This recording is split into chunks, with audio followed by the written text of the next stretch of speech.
Yo, good day sa inyo, Kamoto. So, andito tayo ngayon sa Motobida, dito sa Tunasan, Muntinlupa, no? So, madali nyo lang naman na makikita to kasi ang landmark na yung bago dumating ng stoplight ng San Pedro, no? So, makikita nyo naman yung Caltex, South Drag, saka itong Talyer, itong mga hardware dito. Syempre, katabi lang siya ng Shell, no? So, yun, update ko kayo mga idol, no? So, ito pa rin yung mga repo na motor nila na nandito sa labas. So, available yan mga kamoto, no? So, ito yung ating motor, mga ka-icon. Ito pa rin. Ayan. So, papa-change oil natin siya, tsaka gear oil, no? So, sa mga ka-icon natin dyan, ka-icon lovers, huwag niyong pababayaan yung motor ninyo. So, kailangan din niyang kumain. Siyempre, kailangan niya ng change oil tsaka gear oil, siyempre, no? So, para maganda yung takbo ng motor natin, no? So, yun nga, update ko nga kayo kung ano yung mga available na units dito sa Motobida, Tunasan, Muntinlupa, no? So, ito yung mga brand new nila na motor, mga ka-icon, no? Itong SYM Husky, no? So, meron silang available dito na color, gray and black. And syempre, meron ditong Cruism, no, na GT SYM, no. So meron pa rin dito available na pang female. Syempre kung anong trip nyo na ganitong kulay, tas kani available pa rin yan mga ka-icon dito sa Motobida. And syempre yung intergalactic na pang kalsada talaga, no. So ang dami na rin mga naka samurai, mga ka-icon, no. So available pa rin dito yan sa Motobida, Tunasan, Muntinlupa. So ito yung kamukha ng Click, mga ka-icon, itong Model T, no, na FI. So yun, meron sila ritong pang off-road na Rock 125. Ayan, so makikita nyo naman sa video mga ka-icon, no. So meron pa rin sila ritong Falcon, no, 180. So ang price niyan guys is 129,900, no. So kung naghahanap kayo ng electric scooter na panghatid-hatid sa school, saka pang pamalengke, at the same time kaya rin itong tumakbo ng mga pang long ride, no. So up to 70 to 80, no, mga ganon. So syempre ito pa rin yung napakapogi na Falcon 180i. And syempre ayan, may mga repo pa rin dito. Ayan, no, tingnan natin tong Rapido niya, 30,000. DP niya 1.5 lang guys, ang monthly niya kung sa 36 months, 1.6 lang, may motor ka na. So syempre guys, andito pa rin yung brand new na Icon, no, Icon guys.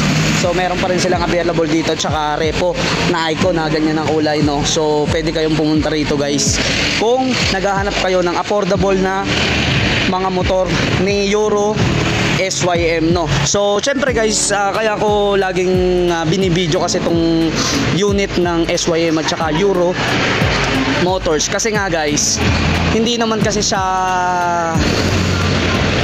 mahinang klase lang or mahinang nilalang lang, no, pagdating sa kalsada. Talagang pambakbakan din siya guys. Masasabi ko na pambakbakan din ng SYM Euro Motors guys, kasi yung aking kasing motor na si Kiwi Icon 110cc guys is almost 3 years na mahigit. Kaya masasabi ko na solid talaga, no. Solid talaga SYM at Euro Motors, no. Solid siya kumpara sa ibang brand, unlike kay Honda at saka Yamaha, no. Tapos ang maganda pa kasi guys, affordable price pa siya. Kaya kahit na mababa lang yung sahod mo sa trabaho at may binubuhay kang pamilya, at kung kailangan mo ng panerbis dahil traffic at saka para makales ka na rin sa pamasahe, mas maganda na magkaroon ka lang ng unit. At kung maghahanap ka lang din naman ng unit, mas maganda na dito ka na kay SYM Euro Motors, unlike sa ibang brand guys, kasi talagang solid talaga si Euro Motors, no, SYM. Solid talaga guys, lalo na sa price, sobrang affordable talaga, kaya makaka-avail talaga kayo ng unit, no. So alam nyo naman guys, no, nakikita nyo naman sa kalsada guys na napakarami na rin naka SYM tsaka naka Euro Motors, no. iba't ibang lugar guys halos meron na, at marami na talagang mga user ng Icon din, no. So yun, shout out pala sa lahat ng mga naka Iconatics natin dyan guys, no. So yun, update tayo, no. Kung naghahanap kayo ng ganitong klaseng motor, punta na kayo rito guys. Basta complete requirements ka guys, makaka-afford ka na ng unit dito sa Motovida Tunasan, Muntinlupa, no. At for as low as 1,500 lang, makaka-afford ka na ng unit dito guys, no. So syempre shoutout natin yung poging mekaniko ng Motovida Tunasan, Muntinlupa, si Boss Carlo, no. So yan yung ano ng motor natin, siya yung nag-change oil pagka may problema yung motor natin guys, no. Yun, sa kanya ko lang pinapahawakan kasi syempre solid talaga tong tropa nating mekaniko na ito. Same time guys, sa mga isingit ko na rin, sa mga naghahanap na accessories ni Kiwi Icon 110cc na lagi nagtatanong sa akin guys. So boss, may available pa tayong ganito, no, MDL dito? Meron pa, dalawa pa. Dalawang piraso pa guys, paunahan na lang kayo, no. Ang kukulit nyo kasi, comment kayo ng comment kung saan makakabili. Kung gusto nyo malupit na MDL guys, dito na kayo pumunta. May remote na rin yan guys, kaya kahit patay ang motor ninyo, tas nasiraan kayo sa kalsada, may ilaw pa rin kayo guys, no. So yun, sa naghahanap nito guys, cover lang yan, tingnan nyo lang yan sa Shopee guys, universal cover, tapos check bracket, ayan. Syempre yung ating boss, ang tawag nga rito, boss, ang tawag dito, caliper. Ayan, yung caliper na yan guys, napalitan na natin yan, naka Honda Beat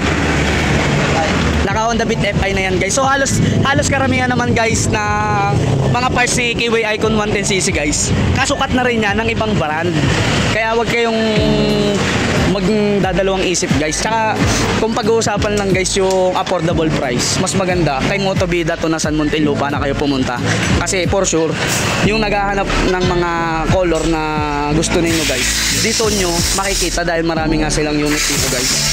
So sa mga taga Muntinlupa dyan, tsaka Along Paranaque, Bikutan, ayan, up to Pasay, San Pedro, Santa Rosa guys, ayan, punta na kayo rito. Napakalaki ng showroom nila rito guys, and very accommodating din sila guys. Kaya yon guys, kung naghahanap ka ng affordable price, up to 1,500 down payment, all units guys, ha. Yun, i-clear natin, repo lang, no, repo. Bagong update. Repo says units, ayan. May 1,500 lang guys, may motor ka na, di ba? No, so hindi mo na kailangan mong pag-ipunan guys, no? Kung hindi mo rin naman kayang mag-cash, mag-installment ka na lang para may pera ka pa, no? Ang dagdag accessory. So yun guys, maraming salamat sa supporters natin, sa subscribers, followers natin guys. Ayan, so thank you so much guys, and RS sa inyong lahat.